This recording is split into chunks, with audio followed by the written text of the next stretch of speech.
4 weeks ago, the chateau had been bombed by the Allies. Such precision bombing was new.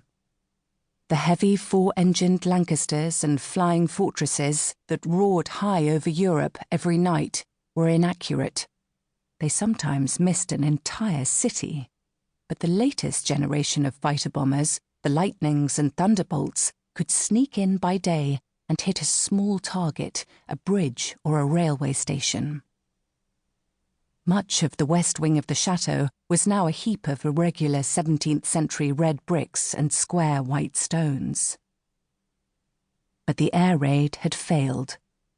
Repairs were made quickly, and the phone service had been disrupted only as long as it took the Germans to install replacement switchboards. All the automatic telephone equipment and the vital amplifiers for the long-distance lines were in the basement, which had escaped serious damage. That was why Flick was here. The chateau was on the north side of the square, surrounded by a high wall of stone pillars and iron railings, guarded by uniformed sentries. To the east was a small medieval church, its ancient wooden doors wide open to the summer air and the arriving congregation. Opposite the church, on the west side of the square, was the town hall, run by an ultra-conservative mayor who had few disagreements with the occupying Nazi rulers. The south side was a row of shops and a bar called Café des Sports. Flick sat outside the bar, waiting for the church bell to stop. On the table in front of her was a glass of the local white wine, thin and light. She had not drunk any. She was a British officer with the rank of Major.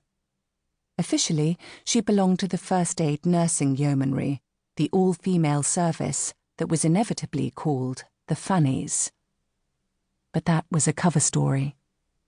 In fact, she worked for a secret organisation, the Special Operations Executive, responsible for sabotage behind enemy lines. At 28, she was one of the most senior agents. This was not the first time she had felt herself close to death. She had learned to live with the threat and manage her fear. But all the same, she felt the touch of a cold hand on her heart when she looked at the steel helmets and powerful rifles of the chateau guards. 3 years ago, her greatest ambition had been to become a professor of French literature in a British university, teaching students to enjoy the vigour of Hugo, the wit of Flaubert, the passion of Zola.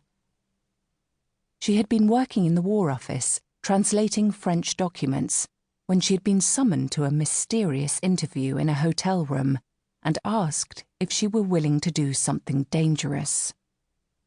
She had said yes, without thinking much. There was a war on, and all the boys she had been at Oxford with were risking their lives every day, so why shouldn't she do the same?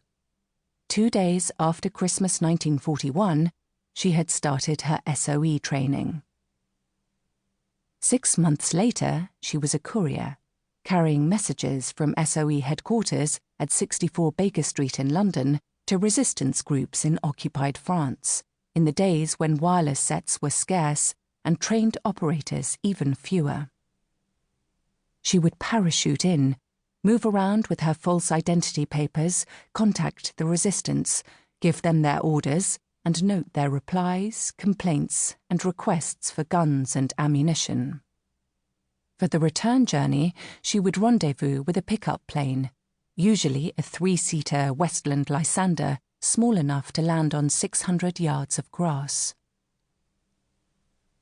From courier work, she had graduated to organising sabotage.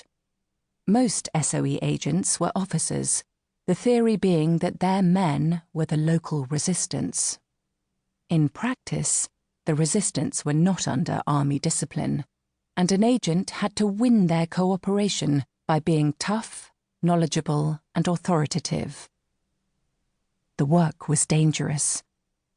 6 men and 3 women had finished the training course with Flick, and she was the only one still operating 2 years later.